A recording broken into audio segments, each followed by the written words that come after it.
Good morning વિદ્યાર્થી મિત્રો, આપણે લાસ્ટ વિડિયોની અંદર જોયા હતા કે આ જે આકૃતિ છે આપણે નર પ્રજનન તંત્રની આપણે જોઈ હતી. હવે આપણે જોઈએ કે નર પ્રજનન તંત્રની અંદર જે સહાયક ગ્રંથિઓ છે, તો આપણે લાસ્ટમાં એની વાત કરતા હતા. તો આ જે સહાયક ગ્રંથિઓ છે એમાં એક જો શુક્રાશય, પ્રોસ્ટેટ ગ્રંથિ અને બલ્બોયુરેથ્રલ ગ્રંથિનો સમાવેશ થાય છે. મેં તમને એવું કીધું હતું કે આ ત્રણેયના રસને ભેગા મળી આપણે વીર્ય અથવા શુક્રાશય રસ તરીકે પણ ઓળખીએ છીએ. આ બંને શબ્દો આપણા માટે ખૂબ જ ઇમ્પોર્ટન્ટ છે. આપણે વીર્ય અથવા શુક્રાશય રસ તરીકે ઓળખીએ છીએ. આપણી ચોપડીની અંદર શુક્રાશય રસવાળા શબ્દનો ઉલ્લેખ થયેલો છે, તો આપણે એના પર વધારે ધ્યાન આપીશું. બરાબર છે. બીજી વસ્તુ કે આ જે ત્રણ જે ગ્રંથિઓ છે, સહાયક પ્રજનન ગ્રંથિઓ, એ જે શુક્રાશય રસનો સ્ત્રાવ કરે છે, એ શુક્રાશય રસની અંદર હું અહીંયા લખું છું કે ફ્રુક્ટોઝ, કેલ્શિયમ અને કેટલાક ઉત્સેચકો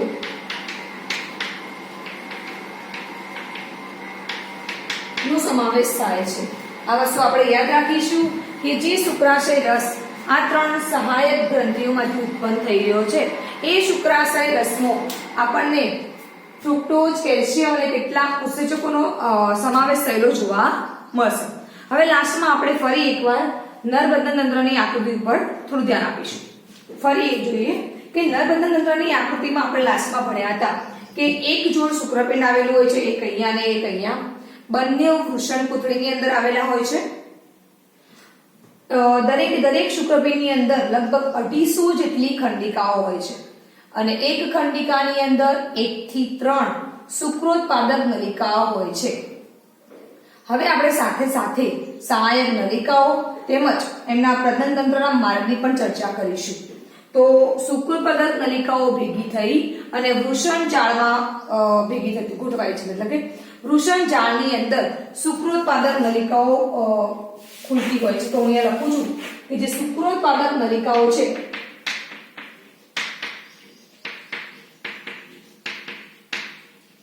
એ વૃષણ જાળમાં ખુલે છે. વૃષણ જાળ આપણને ખબર છે કે શુક્રવાહિકામાં ખુલતું હોય છે અને શુક્રવાહિકા જે છે, એટલે કે શુક્રવાહિકાઓ જે છે એ શુક્રપિંડની બહાર નીકળી અધિવૃષણ નલિકામાં ખુલે છે.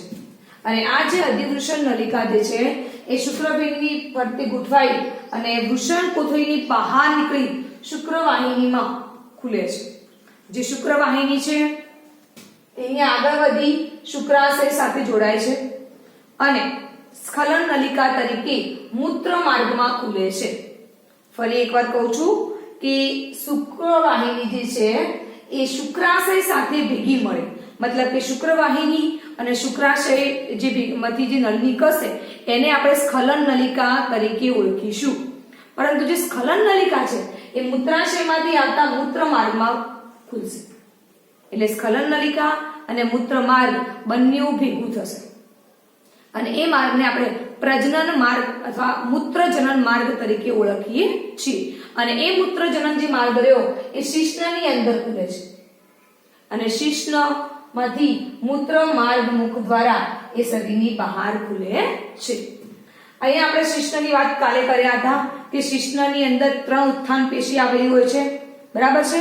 અને શિશ્નનું મુખ્ય કાર્ય ઉત્થાન અને વીર્યના દાન કરવાનું હોય છે, કારણ કે જે વીર્ય અહીંયાથી ઉત્પન્ન થશે એ છેલ્લે અહીંયાથી બહાર નીકળતું હોય છે.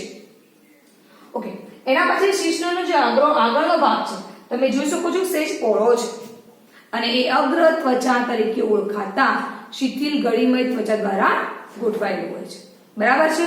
અને આ પહોળો જે ભાગ છે એને આપણે શિશ્નાગ્ર તરીકે ઓળખીએ છીએ. તો અહીંયા આપણે નર પ્રજનન તંત્ર પૂર્ણ કરીએ છીએ, બરાબર છે. આની બધાની ચર્ચા આપણે ગઈકાલે કરી ચૂક્યા હતા. હવે આપણો પોઈન્ટ છે માદા પ્રજનન તંત્ર. વિદ્યાર્થી મિત્રો, આ બધી જ આકૃતિ તમારે જે બોર્ડ પર દોરી છે એ તમારે તમારી નોટબુકમાં દોરવાની છે અને આ બધી આકૃતિઓ એક્ઝામમાં પણ પૂછાય છે, બરાબર છે. તો આપણે એને પ્રેક્ટિસ પણ કરવાની છે. ઓકે, નેક્સ્ટ આપણે હવે જોઈશું માદા પ્રજનન તંત્ર, જે માદામાં જોવા મળશે. માદામાં જોવા મળતા તંત્રને આપણે માદા પ્રજનન તંત્ર કહીશું.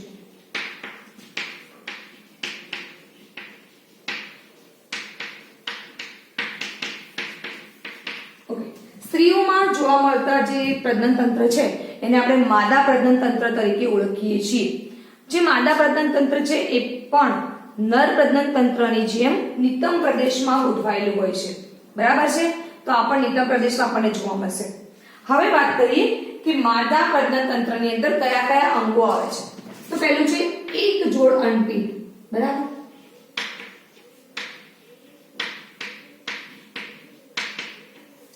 એક જોડ અંડવાહિની.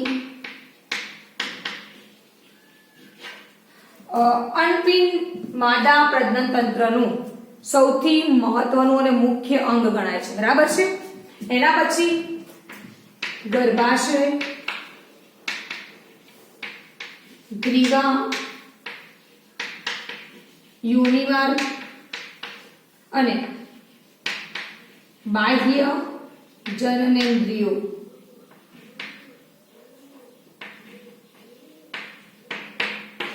બરાબર છે? આ છે સ્ત્રીમાં એટલે કે માદામાં જોવા મળતા પ્રજનન તંત્રના અંગો. હવે આપણે વાત કરીશું એના વસ્તુ એક પર કરીએ કે બાહ્ય જનનાંગો છે એમાં ઘણા બધા ભાગ ભજવે છે. આપણે સ્તન ગ્રંથિની વાત કરીશું. સ્તન ગ્રંથિ છે, મોન્સ છે, પિબિસ છે, બરાબર, પ્રપોસ છે. આ બધા સ્ત્રીની અંદર બાહ્ય જનનાંગો તરીકે આપણે ઓળખીએ છીએ. પણ જે સ્તન ગ્રંથિ છે એ રચનાત્મક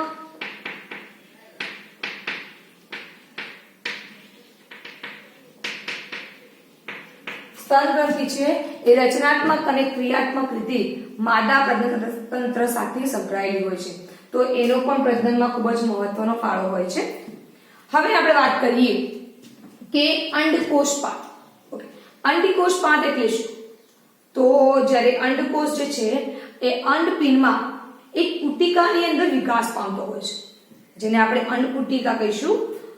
ફોર એક્ઝામ્પલ, આ છે અંડકોષ અને આ જે પુટિકાની અંદર વિકાસ પામે છે એ પુટિકાને આપણે અંડપુટિકા કહીશું. બરાબર છે? અને આ છે આપણો અંદર રહેલો અંડકોષ. હવે જેમ જેમ આ અંડપુટિકાનો વિકાસ થશે અને એ પુખ્ત બનશે તો એ અંડપુટિકાને આપણે ગ્રાફિયન પુટિકા કહીશું. તો આને આપણે ગ્રાફિયન પુટિકા કહીશું. બરાબર છે? આપણે આગળ એની ચર્ચા કરીશું, પણ અત્યારે હું તમને થોડી સમજણ આપી દઉં છું. હવે જ્યારે આ પરિપક્વ પુટિકા એટલે કે ગ્રાફિયન પુટિકા એ તૂટે છે અને એમાંથી અંડકોષ મુક્ત થાય છે. ગ્રાફિયન પુટિકામાંથી અંડકોષનું મુક્ત થવું એને કહેવાય અંડકોષપાત. કે અંડકોષનું પતન થવું તે. બરાબર છે? તો અંડપુટિકા જેની અંદર અંડકોષ વિકાસ પામતો હોય છે અને એ અંડકોષ જ્યારે અંડપુટિકામાંથી બહાર નીકળે છે પુખ્ત થયા પછી, તો અંડપુટિકા જે તૂટે છે એ ક્રિયાને આપણે અંડકોષપાત તરીકે ઓળખીએ છીએ કે અંડકોષનું પતન થવું તે. એના પછીનો પોઈન્ટ છે ફલન. તો અંડકોષપાત છે, ફલન છે, ગર્ભધારણ, જન્મ, બાળકનો જન્મ થવો તે અને બાળ સંભાળની ક્રિયાઓ, આ બધું જ આપણે માદા પ્રજનન તંત્રની અંદર ખૂબ જ મહત્વનો ભાગ ભજવે છે અને આપણે એની ચર્ચા અહીંયા કરવાની છે. તો હવે મિત્રો આપણે સૌપ્રથમ શરૂઆત કરીશું અંડપિંડથી.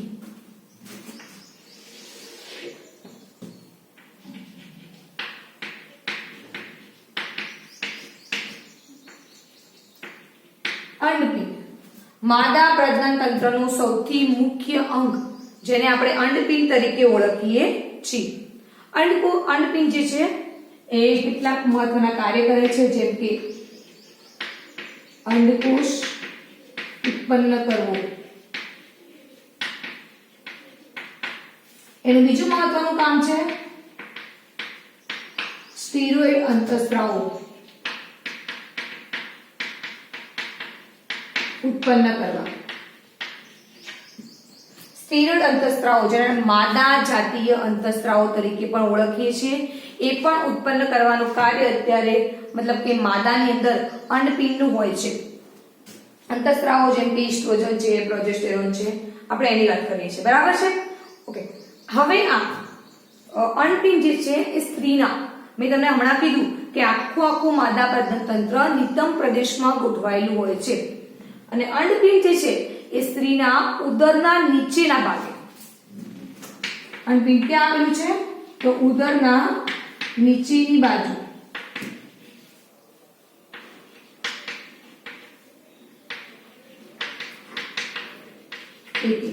આપણને ખબર છે કે એની બંને બાજુ, દરેક બાજુએ ઉદરની નીચેના ભાગે દરેક બાજુએ, બરાબર છે, એક અંડપિંડ આપણને જોવા મળશે. અંડપિંડની લંબાઈની વાત કરીએ તો 2 થી 4 સેન્ટીમીટર અંડપિંડ લાંબુ હોય છે. અંડપિંડની લંબાઈ કેટલી છે? 2 થી 4 સેન્ટીમીટર. એના પછી વાત કરીએ કે અંડપિંડ જે છે એ નિતંબની દીવાલ અને ગર્ભાશય સાથે અસ્થિબંધ વડે જોડાયેલું હોય છે. આ આપણે આકૃતિમાં વધારે સમજીશું. તો નિતંબની દીવાલ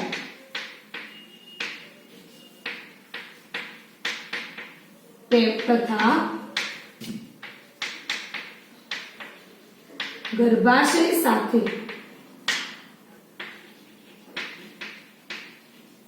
અસ્થિબંધ વડે જોડાયેલું,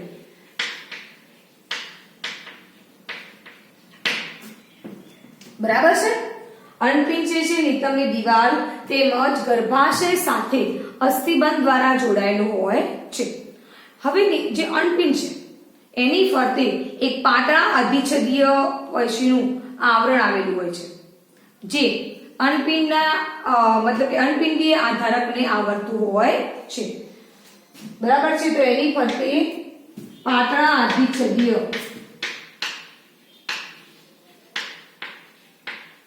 પેશીનું આવરણ છે.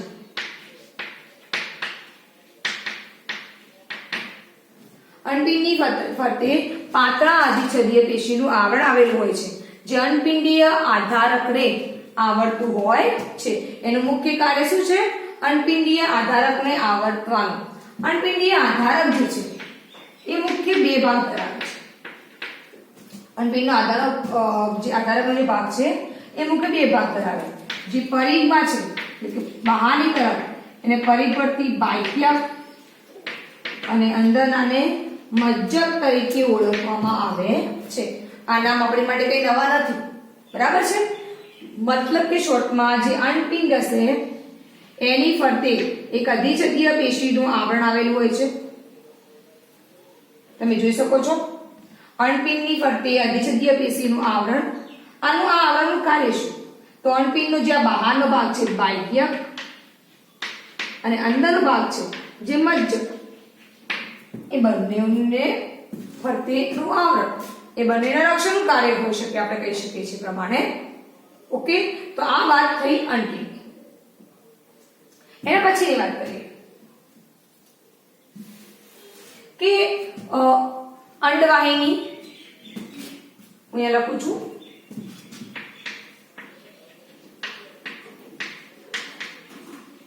કે જેને આપણે ગર્ભાશયની નલિકા તરીકે ઓળખીએ છીએ. અંડવાહિની, ગર્ભાશય અને યોનિમાર્ગ, આ જે 3 છે એ સહાયક પ્રજનન નલિકાઓ તરીકે આપણે અહીંયા લઈશું કે માદા પ્રજનન તંત્રની અંદર સહાયક પ્રજનન નલિકાઓ કઈ કઈ છે? તો અંડવાહિની, ગર્ભાશય અને યોનિમાર્ગ. તો મિત્રો ફરી એકવાર જોઈ લઈએ. આ વાત થઈ આપણી અંડપિંડની. અંડપિંડનું મુખ્ય કાર્ય અંડકોષને ઉત્પન્ન કરવો, સ્ટીરોઇડ અંતઃસ્ત્રાવો ઉત્પન્ન કરવા. સ્ટીરોઇડ અંતઃસ્ત્રાવો કયા કયા છે? તો હમણાં મેં તમને કીધું કે ઇસ્ટ્રોજન અને પ્રોજેસ્ટેરોન. તે ઉદરની નીચેની દરેક બાજુએ એક આવેલું હોય છે. એની લેન્થ 2 થી 4 સેન્ટીમીટર છે. નિતંબની દીવાલ અને ગર્ભાશય સાથે ગર્ભાશય સાથે અસ્થિબંધ વડે જોડાયેલું હોય છે. એની ફરતે પાતળા અધિચ્છદીય પેશીનું આવરણ હોય છે જે એના આધારકને આવરતું હોય છે. અંડપિંડનું આધારક છે એ મુખ્ય 2 ભાગો ધરાવે છે, પરિવર્તી બાહ્યક અને અંદરનું મજ્જક. બીજું માદા પ્રજનન તંત્રમાં અંડવાહિની, ગર્ભાશય અને યોનિમાર્ગ મુખ્ય પ્રજનન નલિકાઓ તરીકે આપણે ઓળખીએ છીએ. હવે આપણે વાત કરીશું અંડવાહિની. અંડવાહિનીની વાત કરીએ એની સાથે સાથે આપણે આકૃતિ પણ જોતા રહીશું. તો હું અહીં આકૃતિ ડ્રો કરું છું. ધ્યાન આપજો, આપણે પણ આકૃતિ દોરવાની છે. હું આ રંગ કરી નાખું છું.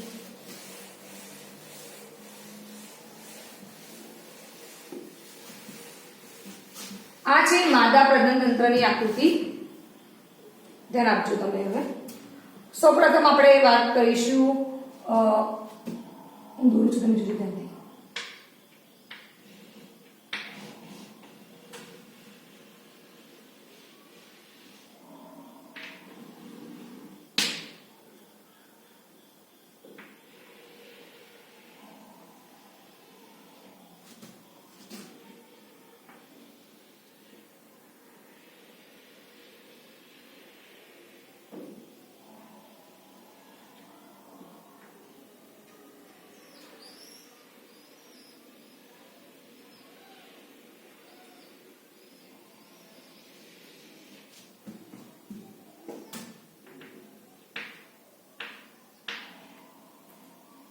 ધ્યાનથી જોતા રહેજો આકૃતિ. હું અહીંયાથી થોડા સાફ કરું છું, બહુ ડાર્ક થઈ ગયું છે.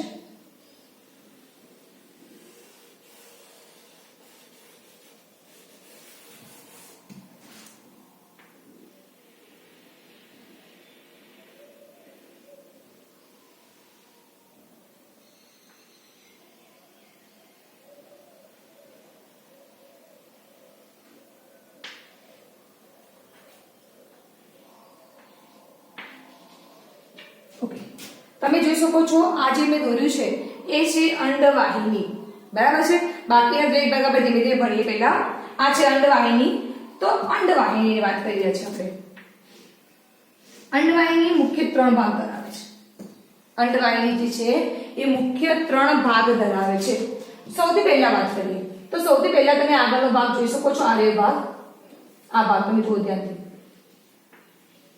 આ રીતનો પહોળો ભાગ અંડવાહિનીનો સૌથી આગળનો પહોળો ભાગ, જે આંગળી જેવા પ્રવર્ધો પણ ધરાવે છે.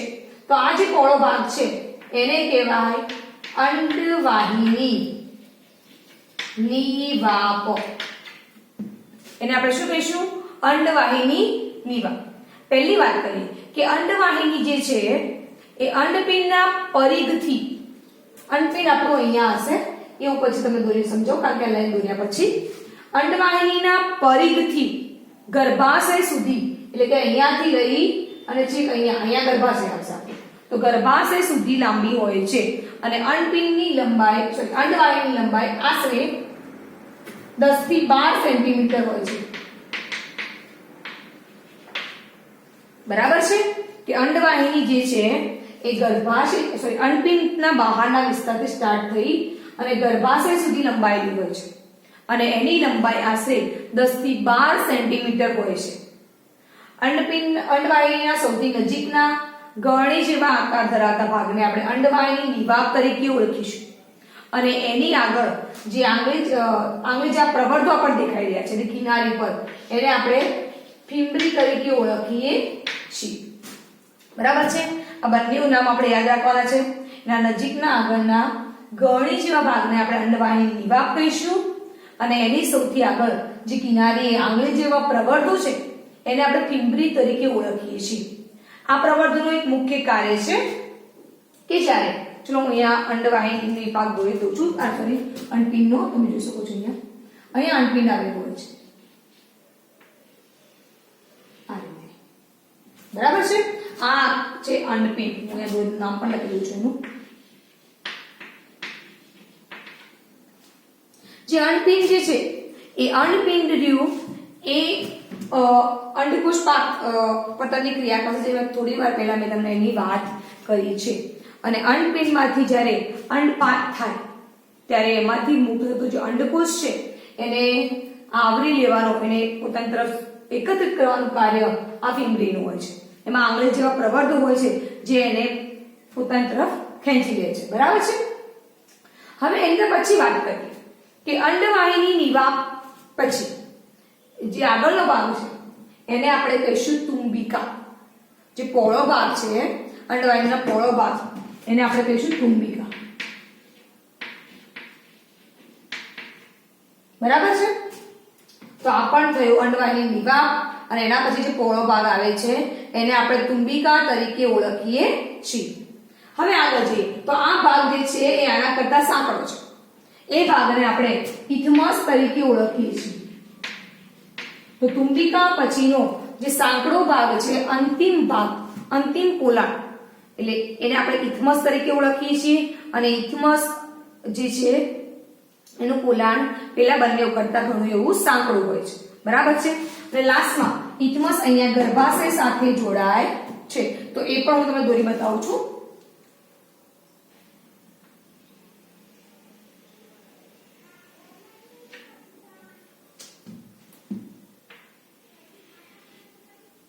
સેમ આ જે ભાગ છે એવો ને એવો ભાગ અહીંયા આ બાજુ આવશે.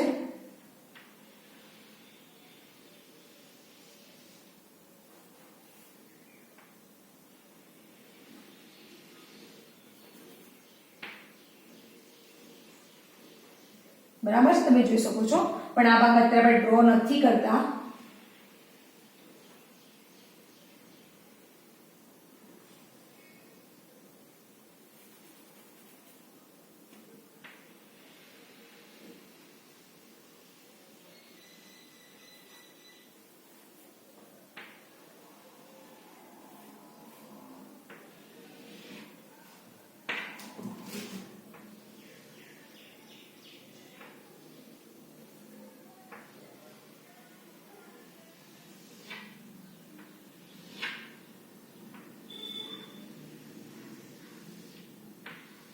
ઓકે, બરાબર. તમે જોઈ શકો છો આકૃતિની અંદર અહીંયા પણ આવશે આ ભાગ પહોળો જે છે આપણે કહીશું.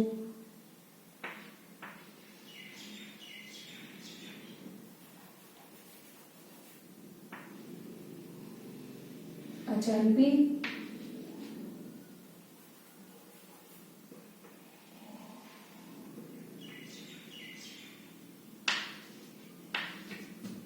બરાબર છે.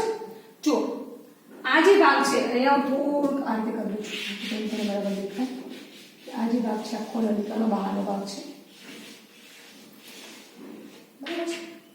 હવે અંડવાહિની જે છે એની લાઈન આવી છે. Okay, right. તો આ જે છે ભાગ રહ્યો એ ગર્ભાશય ભાગ છે. તો આ છે ગર્ભાશય, જેને આપણે ગર્ભાશયની ગુહા તરીકે પણ ઓળખીએ છીએ. તો તમે જુઓ છો કે અંડવાહિની અહીંથી સ્ટાર્ટ થઈ અને છેલ્લે ગર્ભાશયની અંદર પૂરે છે. બરાબર છે.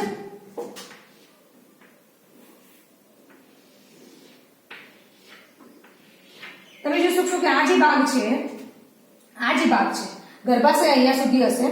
આ જે ભાગ છે ને ગ્રીવા તરીકે આપણે ઓળખીશું. ગ્રીવા, બરાબર છે. અને ગ્રીવાના નીચેના ભાગને જે આ ભાગને આપણે ગ્રીવા તરીકે ઓળખીશું. અને આ જે નલિકા જે છે એને ગ્રીવા નલિકા તરીકે આપણે ઓળખીએ છીએ.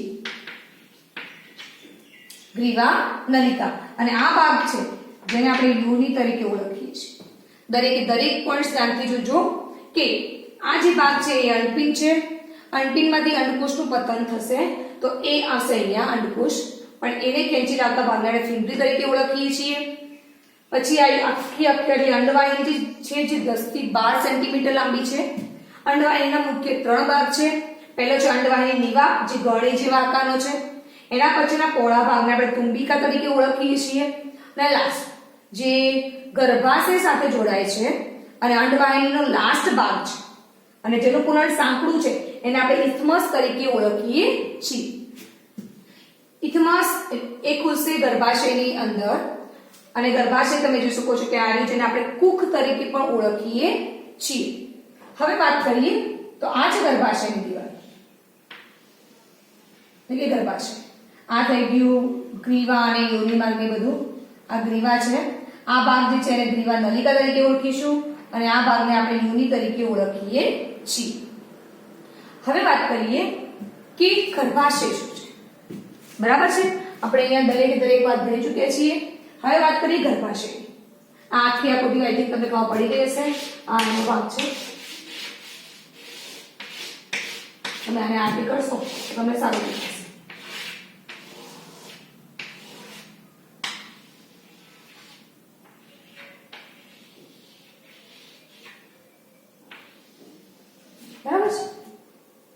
હવે વાત કરીએ ગર્ભાશયની અંદર, તો ગર્ભાશય એક જ હોય છે, જેને બીજા શબ્દ આપણે કુખ તરીકે પણ ઓળખીએ છીએ, જે નિતંબની દિવાલ સાથે જોડાયેલું હોય છે અને અસ્થિબંધ વડે જોડાયેલું હોય છે. યોનિમાર્ગમાં સાંકડી ગ્રીવા દ્વારા એ ખુલે છે. આ રહ્યો યોનિમાર્ગ, બરાબર, મેં લખ્યું છે યોનિમાર્ગ આવ્યો. એની અંદર આ જે સાંકડી ગ્રીવા છે તેના દ્વારા એ યોનિમાર્ગની અંદર ખુલતું હોય છે. એના પછી વાત કરીએ કે ગ્રીવાના ગુહાને ગ્રીવા નળી તરીકે આપણે ઓળખીએ છીએ. જે ગ્રીવા જે છે એની જે સાંકડી ગુહા છે એને આપણે શું કહીએ છીએ? ગ્રીવા નલિકા. સમજણ પડી? આ આખું ગ્રીવા છે, પરંતુ એની સાંકડી જે નળી છે એને આપણે ગ્રીવા નલિકા તરીકે ઓળખતા હોઈએ છીએ. તમે જોઈ શકો છો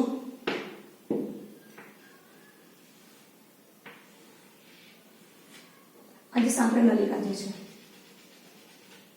એને આપણે ગ્રીવા નલિકા તરીકે ઓળખીએ છીએ. આ છે યોનિમાર્ગનો ભાગ, આ છે યોનિમાર્ગનો વિસ્તાર. બરાબર છે? હવે વાત કરીએ કે ગ્રીવાની ગુહાને ગ્રીવા નળી કહીએ છીએ. જે યોનિમાર્ગ ગ્રીવાની નળીને ગ્રીવા નળી તરીકે ઓળખીએ છીએ.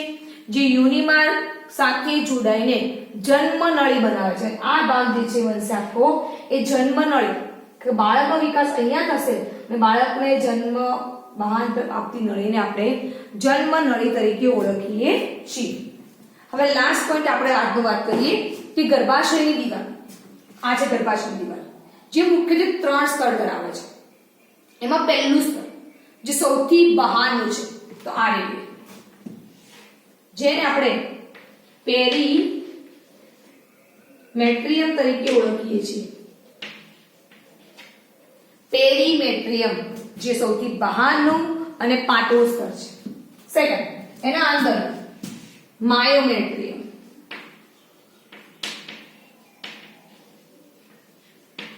જે વચ્ચેનું છે, ખૂબ જ જાડું સ્તર છે અને અરેખી સ્નાયુનું બનેલું છે.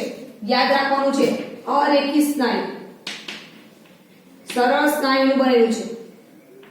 અરેખી સ્નાયુ જે આપણી ઈચ્છા મુજબ કાર્ય કરતા નથી એવા સ્નાયુનું બનેલું પડ અહીંયા આવેલું છે માયોમેટ્રિયમની અંદર.